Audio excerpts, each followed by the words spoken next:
Activities उसमें तो मेरे गले को क्या कर दिया भाई, क्या होती चाय पिलाई है। The Maritime Mentors. Assalamu alaikum. Welcome to the Maritime Mentors episode number 2. I am your host Mohammad Ahmed. You maybe know me as the Geek Heaven Vice President. But anyways, let's get into it. As we travel through knowledge, we see a lot of teachers first of all. But today we're going to be going in depth of knowledge of a specific subject with our outstanding teachers here at Wales College. Imagine this. We're at an intellectual sea, ready to be sailed above into the grounds of the water. But before that, our teachers act as a compass for guidance and to the doors of success. Meanwhile, our students, or should I say the inquisitive whales, follow the steps to be having a successful life. Without further ado, let's begin.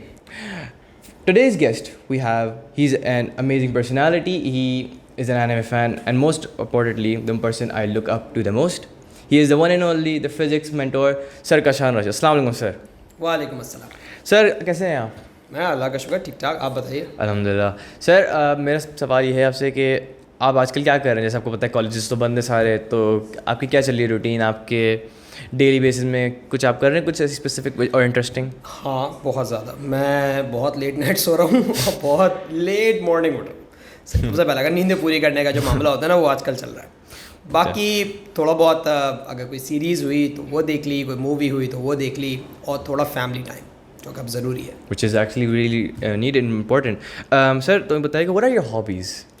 My hobbies, literally I left all of them when I started my university. लेकिन I love to read books. ठीक है, अभी आजकल I am trying to motivate myself कि भाई start reading books again, and I have a shelf for that. तो कभी कभार ये होता है कि कोई बुक हुई उठा लिया, जैसे आजकल ऐसे मैं कल लेके बैठा हुआ था the secret by Rhonda Byrne. सही है, तो उस तरह की एक बुक लेके बैठ गए, थोड़ा सा पढ़ा। सही है, द मैन्यूस्क्रिप्ट फाउंड इन आक्रा, वो बुक डाली मैंने, उसको लेके पढ़ा। थोड़ा सा नॉट नेसेसरी नॉवलिश, लेकिन हाँ थोड़ी अच्छी बुक्स हैं। Sir, do you recommend your students जो आपके past या फिर future में student हैं, any certain extracurricular activities? Because I think by judging that कि you may have played sports as well. I've done.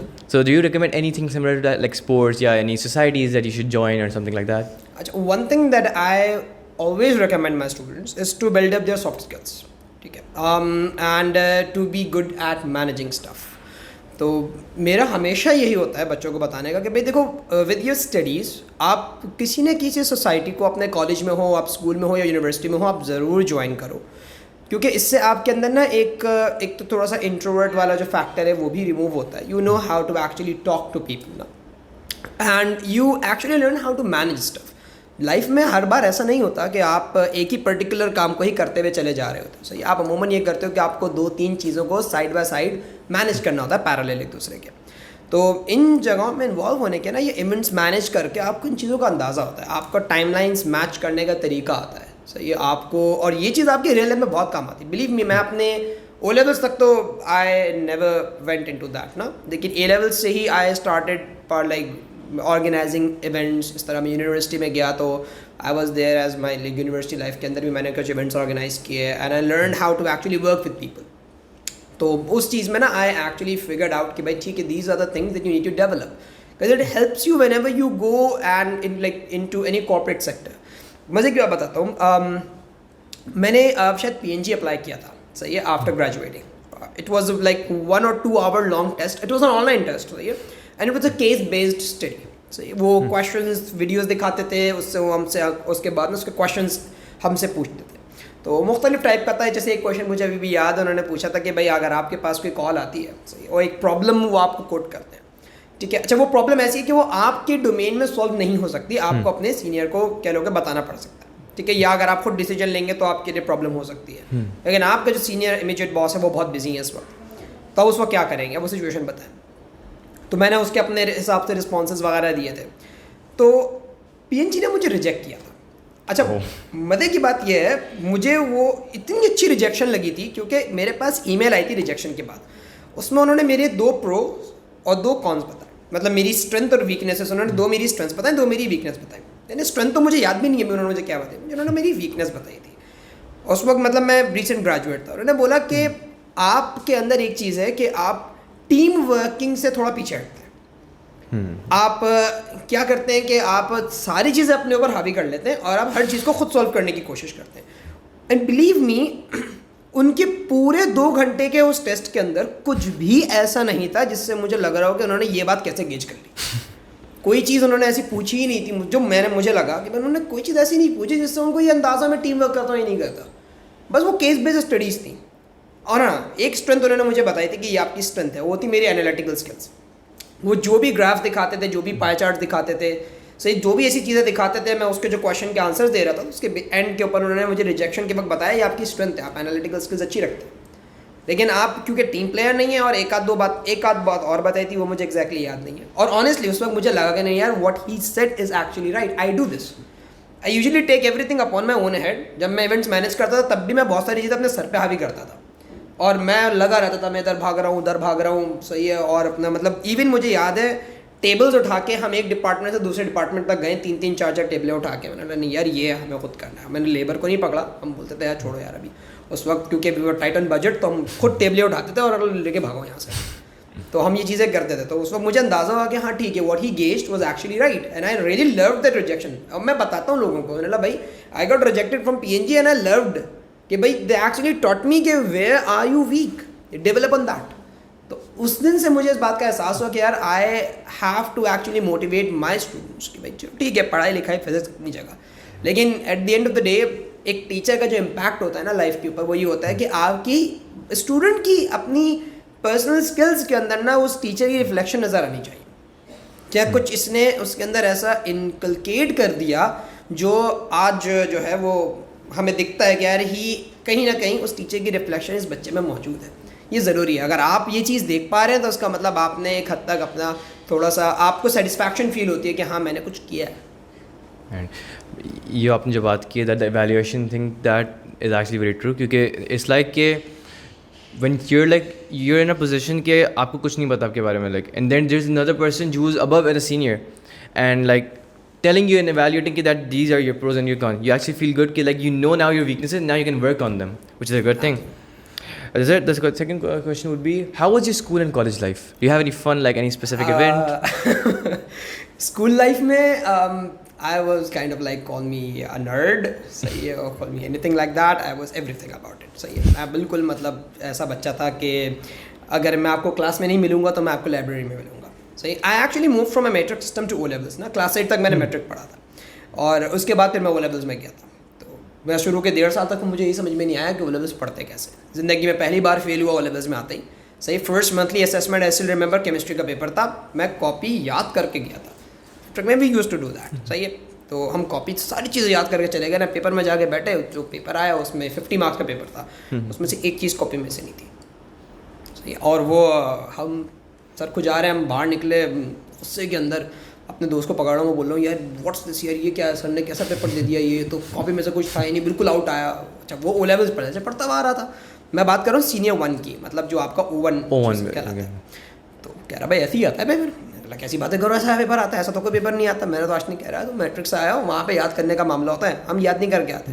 मैंने अच्छा तुमने कहाँ से पढ़ा था? अच्छा ये फर्स्ट मंथली है ना, तो आप ओ लेवल्स में आके इतने कंफर्टेबल थोड़ी होते हो कि भाई आप सबसे दोस्ती करो। It takes time to adapt. It takes time to adapt। तो मैं इतना दोस्ती वोस्ती भी नहीं करता था लोगों से। मैं अपने एक आध बस बच्चे थे, वो अच्छा बच्चा था पढ़ने वाला, उससे सलाम दुआ हो गई थी मेरी। और मैं कोशिश करता ना, मैं तो क्लास 8 तक I was like a position holder in my school. First second third ज़्यादा होता था, फर्स्ट एक दफ़ा ही आया उसके बाद से नहीं आया। 88% स्कोर कर रहा हूँ मैं, चीज़ें याद है, मतलब एप्पल ऑफ एन आई अपनी टीचर्स का। और ओ लेवल में आते आप फेल हो जाएँ, आप बताएंगे अब्बू को कैसे बताऊँगा फेल हो गया पहली मरतबा ओ लेवल्स के अंदर, वो भी केमिस्ट्री के अंदर। वो मुझे पता चला कि नहीं यार पढ़ने का अंदाज़ अलग था, तो I had to study a lot. तो मतलब मैं ऐसा था भाई पढ़ाई के अंदर ना कीड़ा। एक दफ़ा हमने बंक भी किया था ओ लेवल्स के अंदर, हम सारे दोस्त, हम मंथली टेस्ट चल रहे थे, उसके बाद क्लासेस होती थी, हम मंथली टेस्ट दे के गेट खुला था, हम सब बाहर चले गए। अब हम बाहर चले गए ना, अब मैं परेशान, मेरी हवा ख़राब, मैंने लगा यार मैंने बंक कर लिया, अल्लाह खैर करे, मैंने बंक कर लिया, क्या होगा मेरा। दोस्त बोल रहे यार स्कूल के सामने नहीं खड़ा हो, यहाँ से निकलना, यहाँ से निकलना। मैंने नहीं यार मुझे समझ में नहीं आ रहा ना। एक आध 2 दोस्त और भी थे मेरे जैसे ही, सही है, जिनकी हमारी हवा ख़राब। हम वापस चले गए स्कूल के अंदर। अच्छा अब पता चल गया हमारी वहाँ पे एक टीचर होती थी, उर्दू की टीचर। अच्छा ये है, आई डोंट नो स्कूल्स में होता है, सही है, लेकिन बड़ी खुराट टाइप की ना उर्दू की टीचर थी। और उन्होंने देख लिया कि भाई ये जो है ना, ये बाहर से अंदर आए, इसका मतलब कुछ और पार्टी बाहर गई है। बस भाई सब की पकड़ हो गई ना उसमें। और तो उस वक्त हमारा था यार, दोस्त बोल रहे यार क्या कर रहा है It's like always the Urdu teachers कि मेरे साथ भी ये था कि like there was that Urdu teacher like वो टिपिकल होता है, हाँ ये होता है, this is the thing. ये होता है कि भाई वो उनके अंदर ना एक वो होता है कि वो खतरनाक सी लगती है ना, Yeah. आपके अंदर एक इनर खौफ आता है उनसे रिलेटेड कि भाई नहीं इनसे बच के रहना है नहीं। और उनके साथ ना हमारी एक फ्रेंड थी, हम कभी पढ़ने का दिल नहीं चाहता था ना, तो हम उसको इशारा करते थे, मैंने बोला यार मिस को ना बातों में लगाओ। अच्छा मिस लगी बातों में, 45 मिनट्स के पीरियड है ना अगर आपका, 30 मिनट्स तो गए, उड़ गए आराम Golden से। अब हमने time. उनको इशारा करना, हमारी फ्रेंड थी, उसको इशारा करना हम लोगों ने, यार आज मूड नहीं है उसने बातों में लगाना किसी भी टॉपिक के ऊपर बस, और गई पूरी क्लास। हम आराम से बैठते थे, बताओ अगर सो जाते हैं कुछ नहीं।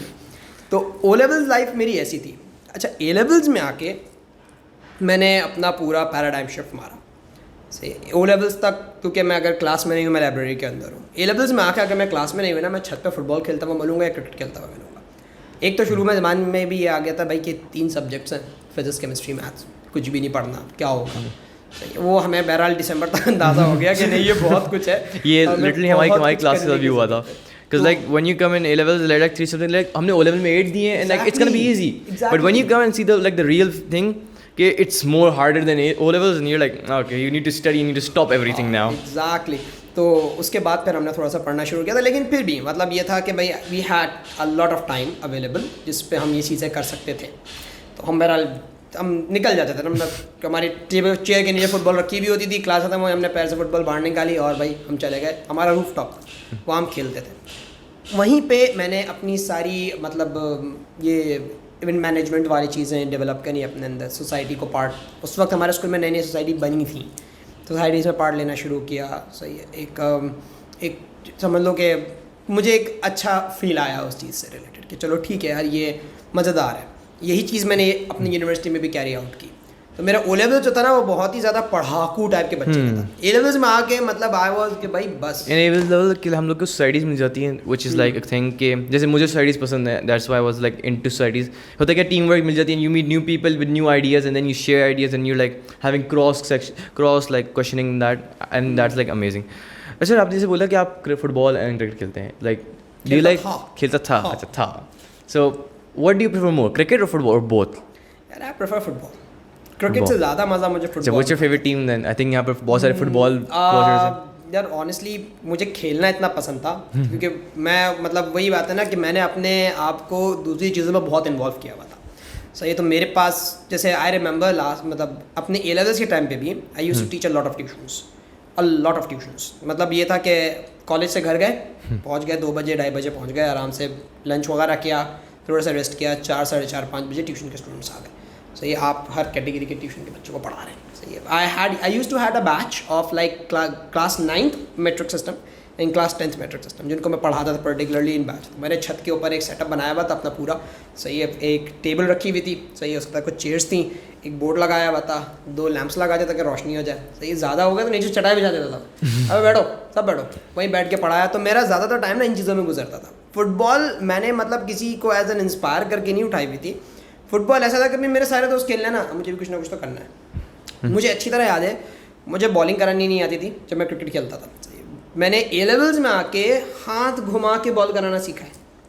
उससे पहले हम जैसे बोलते हैं ना बट्टा बॉलिंग, सही है, बट्टा बॉलिंग करता हूँ, तो मैं हाथ घुमा के बॉलिंग कराना सीखा। सही है, ए लेवल्स में आके मैंने फुटबॉल खेलना सीखी। ओ लेवल्स तक मुझे फुटबॉल भी खेलनी नहीं आती थी। अब वो पास टाइम में कुछ तो करना है ना, मेरे सारे दोस्त खेल रहे हैं, अब टाइम पास होता है एक तरीके से कह सकते हैं। दोस्त अच्छे थे, उन्होंने बोला भाई खेलना तो शुरू करो। अब वो खेलते खेलते खेलते खेलते थोड़ा बहुत आ ही गया था। मैंने बोला चलो यार इतना है कि मेरी एक पर्टिकुलर फिजिकल एक्टिविटी हो गई है, मैं कुछ कर सकता हूँ।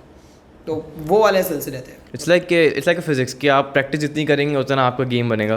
तो लाइक में शराबोर होते थे हम, ऐसे होते थे, वाइट कलर की शर्ट के कॉलर काले काले होते थे। एक दफ़ा हमारे स्कूल के अंदर वो बना हुआ था, एक रैम टाइप का बना हुआ था, हम आके सारे पसीने में लेटे पड़े थे ना वहाँ पे। तो स्कूल के ओनर आ गए ना वहाँ पे, गुजरते हुए गए, किस हालत के अंदर हैं आप लोग को नज़र नहीं आता, आप जहाँ बैठे हैं वहाँ पे पेरेंट्स वगैरह गुजरते हैं, अपनी टाई कहाँ है, आपकी शर्ट्स कहाँ पे बाहर निकली हुई है। अच्छा ब्लैक पैंट थी हमारी और मद्दी गंदी ना, बिल्कुल ऐसी गंदी हुई है मट्टी में, फुटबॉल खेलने पैर पे तो लगेगा। सही, ये आपने क्या हालत बना के रखी हुई है। अच्छा हम 2 दोस्त बैठे हुए थे ना वहाँ पे, बिल्कुल ऐसी टाई वाई हमारी यहाँ पहुँची हुई है, मतलब होता थोड़ा सा हम स्वैग वाला फील तो छोड़ो यार वो वाली बात खतरनाक हो जाएगी। हम बैठे हुए थे वहाँ पे, तो उस वक्त बड़ा डांटते हुए गए, कुछ कर लो यार इस चीज़ का। ओके सर, तो एज यू नो मुझे पता चला आप भी एनिमे देखते, कैसे पता चला? मैंने आपका एक नाम जब काइनेमेटिक्स पढ़ा रहे तो आपने अपना टैबलेट में इटाची और सास्के की प्रोफाइल लाई थी। तब से मैं और मेरे दोस्त उमैर हमने कहा ये नारुतो देखते हैं। तो तब से एक सवाल है एनिमे टू एनिमे फैन, आपको कौन सा एनिमे पसंद है और टोटल आपने कितने देखे होंगे आगे? यार अगर मैं नाम लेना शुरू करूँ ना तो मतलब कुछ तो जैसे जो मेरे एक जब मैं क्लास 6, 7, 8 की बात बताता हूँ, उस वक्त एक कार्टून नेटवर्क पे ना एक छोटा सा सेगमेंट आता था टोनामी के नाम से। नाम ये सही है। और उसमें ना ये अपना डिजिमॉन, पोकेमॉन, ड्रैगन बॉल जी, सही है, इस तरह के एनिमेज आया करते थे। तो मैं टीवी पे वो देखता था, शौक हुआ तो मतलब वन पीस देखा हुआ मैंने, सही है, मैंने वन पंच मैन देखा हुआ है, सही है, मैंने अपनी सिस्टर के साथ ही मेरा ख्याल से एक अटैक ऑन टाइटन्स देखा था, मैंने डेथ नोट थोड़ा सा देखा था, सही है। इसके अलावा एक जिसकी मतलब ग्राफिक्स बहुत अच्छी है आजकल ना, जुजुत्सु काइसेन। जुजुत्सु काइसेन इसके अलावा मतलब वो ना एक ब्लेड होता है, वाटर ब्लेड है उसका, जैसे वो डीमन स्लेयर देखा था मैंने, ठीक है। तो थोड़ा बहुत वो देखा। जो मतलब मैंने रिलीव किया ना दोबारा, वो मैंने किया उसको कोविड डेज के अंदर। उससे पहले मैं डीबीजी का बहुत बड़ा फैन था। हाँ, Beyblade, how can I forget Beyblade? There are like variations in Beyblade. आपने आई थिंक देखो पेगासस वाला। मैंने Beyblade V Force, Beyblade G Revolution, ये 3 देखे। मतलब वो जो एक पीक थी ना बेब्लेड, टाइसन का, Max Drive, I used to remember them by heart. मैं बगैर देखे उनका स्केच बना सकता था और मैंने 4 कैरेक्टर्स बनाए थे and I used to paste it on my karaoke, for example, on my like door na, and I still remember I wasted a lot of money on Pokemon cards and Beyblades na. Literally होता ना बच्चे के अंदर innate, मतलब हम Beyblade चलाते थे ना, I used to literally shout out कि भाई let it rip और Dragoon attack और पागल वाली हरकतें करते थे। अल्लाह माफ करे, now I used to think of it and बोलता था मैं क्या कर रहा है यार, I was like a retard at that time. लेकिन मैंने lived it like back in the COVID days ना, तो it turned out कि हाँ भाई ठीक है, I lived Naruto again. Naruto was fab, बहुत अच्छा था, स्टोरी लाइन बहुत प्यारी थी, सही, सारे उसके जितने भी आर्क्स अलग अलग टाइम फ्रेम्स थे, बहुत मज़ा आया था उसमें। और मैं अपनी बहन को लगा दिया मैंने एनिमे के ऊपर। अब मेरी आदत ख़त्म हो गई, आदत क्या ख़त्म हो गई, वो टाइम हमारे पास इतना नहीं। एक टाइम होता है कि like you like you have to adapt now, वो क्रेजी है। But do you still remember like it was a good time for you? It was a good time. अब पहले कुछ कार्टून्स के बारे में मैं एक चीज़ समझता हूँ, हालांकि ये बड़ी अजीब सी बात लगेगी, लेकिन there were always lessons in there. These cartoons, there is always a lesson in there, and it's upon you how you adapt it. देखो, they would attract you by the graphics and all ना, लेकिन behind entire thing there is actually a lesson that you need to learn. सही है। उसका protagonist ज़रूरी नहीं है सिर्फ प्रोटैगनिस्ट, उसके साइड कैरेक्टर्स में भी कहीं ना कहीं कोई ना कोई लेसन आता है। I learn team work from Beyblade in the sense कि भाई मुझे लगा कि हाँ यार how teams work, I learn sacrifices. So yeah, I still remember उनका सबसे, हालांकि Dragoon was not the strongest Beyblade, it was Black Bronzer, so and that thing was Black Bronzer and Dragoon alone cannot beat it. It was all those 4 beats जिन्होंने मिलके उसे beat किया। Yep, तो it's not necessary कि भाई if you're a protagonist you have to be the strongest of them all. Sometimes you need support. You need a team in order to succeed. You cannot. This is why anime is different from like majority of the cartoons. Like हमारे यहाँ होता है कि discrimination देते हैं कि जापानी cartoon अब उनको कैसे समझना है कि in anime there is a different thing that जैसे Naruto में होगा, you need Naruto में discipline है, because I think I don't want to spoil for anyone, but Naruto is like कि they showed him कि he had no one with him, but in the end they were like the whole village was with him. It's like you get respect in that. वैसे anime की तो बात हो गई है, अब हम चलते हैं to an important topic, physics. तो sir I have a question, what are your thoughts on the future of physics education? Do you think it's gonna evolve? क्योंकि आजकल देखें there is people talking about dark matter and I am also interested in dark matter as well, so I was like कि maybe should I change my career into that, but like I was like maybe should I ask you कि do you think physics has a future? It's gonna evolve? It has a future and it is going to evolve a lot. अच्छा देखो, मामला सारा ये है, हम थोड़ा सा पास्ट अगर देखते हैं ना, तो हमें पास्ट में लगता है कि भाई बड़ा मतलब 1900s और 1800s के दरमियान में, या late 1800s early 1900s 1950s तक ना बहुत तेज़ी से ग्रोथ हुई है। उस टाइम पे क्योंकि बहुत सारी चीज़ें अनडिस्कवर्ड होती हैं, तो आप लगातार डिस्कवरीज करते चले जाते हो, तो बड़ा शॉर्ट कैनपी नज़र आता है, एक्सपोनेंशियल ग्रोथ नज़र आती है। अभी कभी कभार लोगों को लगता है कि भाई ये तो स्टंट हो चुकी है ना, अब कुछ नया नहीं आ रहा, कोई नया थ्योरी नहीं आ रही, कोई नया लॉ नहीं आ रहा। सही, ऐसा नहीं होता। अब आप उन फाउंडेशंस के ऊपर बिल्ड कर रहे होते हो, और अब आप प्योर फिजिक्स से ज़्यादा उसकी एप्लीकेशंस पे काम कर रहे हो। तो जो चीज़ें आपने देखी हैं, सुपर कंडक्टर्स वगैरह के कॉन्सेप्ट्स आए, आपके क्वांटम फिजिक्स का कॉन्सेप्ट उठा के उन्होंने क्वांटम कंप्यूटिंग के ऊपर इन्वॉल्व करवा दिया, सही। तो अब आप उसकी एप्लीकेशन से बात कर रहे हो, तो it's an ever evolving field. मतलब ऐसी कोई भी फील्ड नहीं है जिसमें आप बोलोगे कि भाई उसकी एवोल्यूशन ख़त्म हो गई, सही, बिल्कुल। और मैं हमेशा एक मशवरा देता हूँ कि ये अपने उससे रिलेटेड है, आपके एजुकेशन और कैरियर से रिलेटेड। बैचलर्स हमेशा ऐसे सब्जेक्ट में करो जो जनरल हो, बैचलर्स में कभी भी स्पेसिफाई नहीं हो जाओ, ठीक है। जैसे मुझसे अगर कोई पूछता कि सर मैं पर्टिकुलरली फ़िज़िक्स के अंदर मैं सिर्फ इस टॉपिक के ऊपर अपना पूरा बैचलर करना चाहता हूँ, और ऐसे होते हैं, ऑफ़र होते हैं कोर्सेज कि भाई सिर्फ इसी चीज़ में पूरा बैचलर्स है, मेरा मशवरा ये होता है कि नहीं भाई, गो इन अ वाइड स्प्रेड जोन, सही है। बैचलर्स में सब पढ़ो, सब जब पढ़ोगे तो देखो अभी आपको बहुत सारी चीज़ों का अंदाज़ा भी नहीं है ना, आपने इतना एक्सप्लोर थोड़ी किया। हमने भी जब बैचलर्स में मैकेनिकल इंजीनियरिंग की तो मुझे पता चला अच्छा भाई ये चीज़ है, ये फील्ड है, सही है। मुझे बाद में जाके पता चला मैकेनिकल की एक बहुत बड़ा डोमेन है मैकेनिकल का, वो है थर्मल्स, वो है एनर्जी सिस्टम्स। मैंने मास्टर्स उसमें किया, मुझे मैकेनिकल सिस्टम से ज़्यादा एनर्जी सिस्टम्स पसंद आया, और मुझे ए लेवल्स तक नहीं पता था कि भाई एनर्जी सिस्टम्स नाम की भी चीज़ होती है। तो हमेशा मेरा बच्चों को ये मशवरा होता है कि whenever you going for a bachelors, go for a general type of a degree. जैसे कोई बच्चे बोलते हैं सर मैं प्योरली आर्टिफिशियल इंटेलिजेंस के अंदर बैचलर्स करना चाह रहा हूँ, मैंने अगर आपको इसकी जगह कंप्यूटर साइंसेस में बैचलर्स करने का मौका मिले, आई वुड प्रेफर कि आप कंप्यूटर साइंस में करें। अब बहुत चीज़ें पढ़ेंगे उसमें, आप एआई भी पढ़ेंगे उसमें, उसके अलावा भी पढ़ेंगे, फिर आपको अंदाज़ा होगा कि आपका इंटरेस्ट एआई में है या एआई से ज़्यादा किसी और चीज़ के अंदर। It's like you're touching all the fields in that. Exactly. So, okay, sir, I have a question. Can you share any personal goals या aspirations you have related to teaching in your career? Personal goals, aspirations, ठीक है। I don't know, किसी को शायद बहुत लोगों को पता भी होगा, प्रोफेसर वॉल्टर लिविन, सही, वेरी फाइन मैन, सही है। और रिचर्ड फाइनमैन भी, फाइनमैन से मुँह में रहने भी आया, रिचर्ड फाइनमैन, सही है।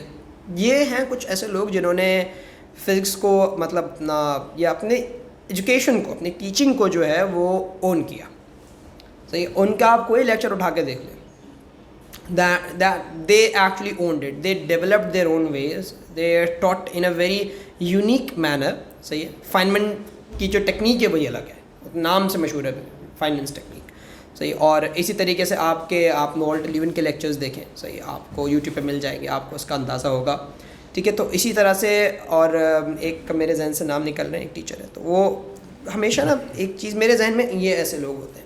मैं एक चीज़ और भी सोचता हूँ, मैं बोलता हूँ भाई अगर हो सका ज़िंदगी में मेरे लिए ये चीज़ करना, मैं इंशाल्लाह ज़रूर करूँगा।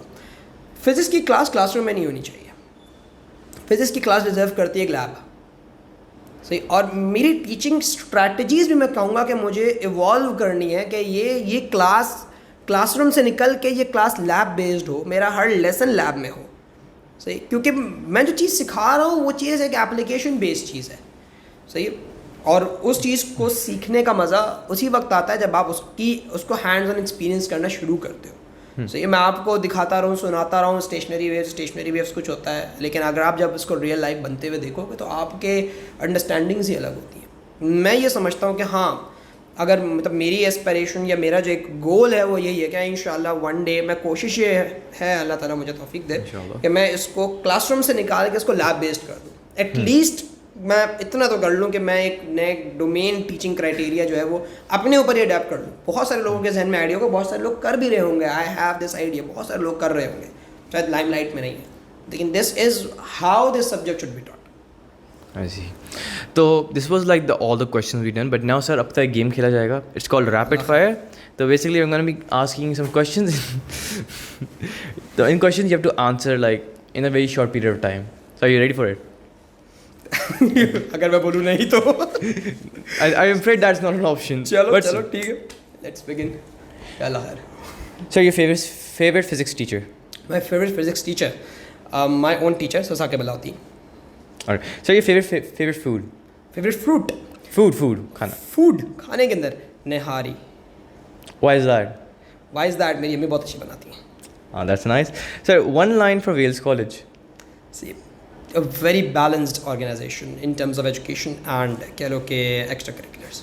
So your favorite student of all time? अच्छा, फेवरेट स्टूडेंट शायद मुश्किल हो जाएगा मेरे लिए कहना, मैं मतलब हैं काफ़ी सारे, जैसे आई हैव वन स्टूडेंट किरण नायाब, सही है। मेरा टीचिंग कैरियर जब शुरू हुआ था, समझ लें स्कूल फर्स्ट टाइम स्कूल पढ़ाया था तब मैंने इनको पढ़ाया था, और अभी तक मतलब वो मुझसे इन टच है वो बच्ची. एंड इसी तरह से एक स्टूडेंट और है सुलेमान, वंडरफुल किड माशाल्लाह से. और अब इट्स एवर इवॉल्विंग. हर यार आपको कुछ ऐसे बच्चे मिलते हैं जिनको आप बोलते हो कि नहीं यार ये they are out of the domain, मतलब बहुत प्यारे बच्चे हैं. तो ये बड़ा ख़तरनाक सवाल है, नहीं पूछना चाहिए था तुमने. मुझे बहुत सारे मैसेज आने वाले हैं इसके बाद. Okay, the final question. What do you see in someone when you meet them? What I see in someone when I meet them, their skill, their speaking skills. So my first attraction is how that person addresses me. So कि भाई, so I literally I have like a flip in my perspectives when I meet someone for the first time and when they start speaking. तो उनकी बातों से अंदाजा होता है कि नहीं यार ये अलग मेंटेलिटी का है. तो ये बहुत सारे लोगों को मतलब अटायर क्या है, ये क्या है, वो क्या है. मैं अटायर को सेकेंडरी रखता हूँ कभी कभार. अरे यार अटायर क्या, मैं बात करूँगा पहले इससे मैं. तो ये जैसी बात शुरू होती है ना, द वे ही स्पीक्स, सो ये फर्स्ट फ्यू सेंटेंसेस में मुझे अंदाजा आता है कि भाई इस बंदे से लंबी बात करनी चाहिए या नहीं करनी चाहिए. मेरा व्यू तो ये है. Everyone, that brings us to the end of the podcast. But before that, sir, any final words for your students, for your upcoming students or your past students, anything like that? एक छोटी सी चीज़ as a word of advice जो मैं चाहूँगा कि मैं बच्चों को दूँ. बेटा हमेशा याद रखना, you should know how to address someone based on their कह लो कि relationship that you have with them. बहुत सारी चीज़ें ऐसी होती हैं जो आप लोगों को लगता नहीं है सही, लेकिन आप बहुत सारे मामलात में ट्रांसग्रेस कर जाते हो. सही, रिस्पेक्ट सबको दो और सबको उनके अच्छे अंदाज में रिस्पेक्ट दो. आपके फादर की जो रिस्पेक्ट है वो अलग टाइप है, आपकी अम्मी की रिस्पेक्ट अलग है. सही, आपके टीचर की अलग है, आपके फ्रेंड्स की अलग है. सही, जब आप रिस्पेक्ट देना सीखते हो ना, तो जैसे कहते हैं बादब बानसीब, सही वो वाला मामला होता है, बेअदब बेनसीब. आप ठीक है, जो मामला आप अपने ज़िंदगी में रखते हैं वो रखें, लेकिन जब आप किसी से भी बात करें तो इस बात का हमेशा ख्याल रखिएगा सही कि who am I talking to and how should I talk to them. इसीलिए मैंने कहा था कि ये जो आपकी जो टंग है ना, आपका जो बात करने का अंदाज़ है वो बहुत ज़्यादा मैटर करता है. मेरा ये मशवरा, आप इस चीज़ को अपने साथ बांध लें, आप रिस्पेक्ट देना सीखें सही, और अपने अंदर थोड़ा पेशेंस लाएं. आप देखिएगा इंशाल्लाह ताला बड़े कामयाब होंगे. And everyone, that brings us to the end of the podcast. I'm sure you all liked it. And first of all, with everything foremost, thank you, Sir Kashan, for being in this podcast. Appreciate it. It was my first time as well. So we'll meet you soon at the next podcast at the Maritime Mentors. Hope to see you again soon. Allah Hafiz.